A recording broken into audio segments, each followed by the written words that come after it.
ಕರ್ನಾಟಕದಲ್ಲಿ ಮತ್ತೆ ಮಳೆರಾಯ ಚುರುಕುಗೊಂಡಿದ್ದಾನೆ.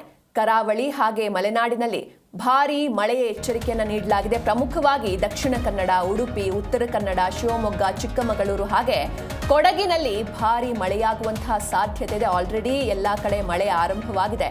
ಕರಾವಳಿ ಹಾಗೆ ಮಲೆನಾಡು ಜಿಲ್ಲೆಗಳಲ್ಲಿ ಯೆಲ್ಲೋ ಅಲರ್ಟ್ ಘೋಷಣೆ ಮಾಡಲಾಗಿದೆ. ಕರ್ನಾಟಕದಲ್ಲಿ ಮತ್ತೆ ಮಳೆರಾಯ ಚುರುಕುಗೊಂಡಿದ್ದಾನೆ. ಕರಾವಳಿ ಹಾಗೆ ಮಲೆನಾಡಿನಲ್ಲಿ ಭಾರೀ ಮಳೆಯ ಎಚ್ಚರಿಕೆಯನ್ನು ನೀಡಲಾಗಿದೆ. ದಕ್ಷಿಣ ಕನ್ನಡ, ಉಡುಪಿ, ಉತ್ತರ ಕನ್ನಡ, ಶಿವಮೊಗ್ಗ ಹಾಗೆ ಚಿಕ್ಕಮಗಳೂರು ಮತ್ತು ಕೊಡಗಿನಲ್ಲಿ ಭಾರೀ ಮಳೆಯಾಗುವಂತಹ ಸಾಧ್ಯತೆ ಇದೆ.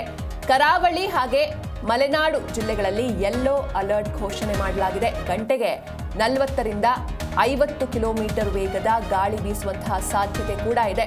ಹಾಗೆ ಮಳೆಯ ಜೊತೆ ಕೇವಲ ಮಳೆ ಮಾತ್ರ ಅಲ್ಲ, ಭಾರೀ ಬಿರುಗಾಳಿ ಬೀಸುವಂತಹ ಸಾಧ್ಯತೆ ಇದೆ. ಜನರು ಎಚ್ಚರಿಕೆಯಿಂದ ಇರಬೇಕು ಅಂತ ಹವಾಮಾನ ಇಲಾಖೆ ಸೂಚನೆಯನ್ನ ನೀಡಿದೆ. ಹಾಗೆ ಮೀನುಗಾರರು ಸಮುದ್ರಕ್ಕೆ ಇಳಿಯದಂತೆ ಮುನ್ಸೂಚನೆ ಕೂಡ ಸಿಕ್ಕಿದೆ. ಒಂದ್ ಕಡೆ ಮೋಡ ಬಿತ್ತನೆ ವಿಚಾರ ಮುನ್ನೆಲೆಗೆ ಬಂದಿದೆ, ಮತ್ತೊಂದು ಕಡೆ ಹವಾಮಾನ ಇಲಾಖೆ ಮತ್ತೆ ಮಳೆಯ ಮುನ್ಸೂಚನೆಯನ್ನ ನೀಡಿದೆ. ಕರಾವಳಿ ಹಾಗೆ ಮಲೆನಾಡಿನಲ್ಲಿ ಭಾರಿ ಮಳೆಯಾಗುತ್ತೆ ಎನ್ನುವಂಥ ಎಚ್ಚರಿಕೆಯನ್ನು ನೀಡಲಾಗಿದೆ. ಹೀಗಾಗಿ ಈ ಜಿಲ್ಲೆಗಳಲ್ಲಿ ಯೆಲ್ಲೋ ಅಲರ್ಟ್ ಘೋಷಣೆ ಮಾಡಲಾಗಿದೆ. ಪ್ರಮುಖವಾಗಿ ದಕ್ಷಿಣ ಕನ್ನಡ ಆಗಿರ್ಬೋದು ಅಥವಾ ಕರಾವಳಿ ಭಾಗ ಅಂದರೆ ಉಡುಪಿ, ಉತ್ತರ ಕನ್ನಡ ಹಾಗೆ ಮಲೆನಾಡು ಅಂತ ಬಂದರೆ ಶಿವಮೊಗ್ಗ, ಚಿಕ್ಕಮಗಳೂರು ಹಾಗೆ ಕೊಡಗಿನಲ್ಲಿ ಭಾರಿ ಮಳೆಯಾಗುವಂತಹ ಎಲ್ಲ ಸಾಧ್ಯತೆ ಇದೆ.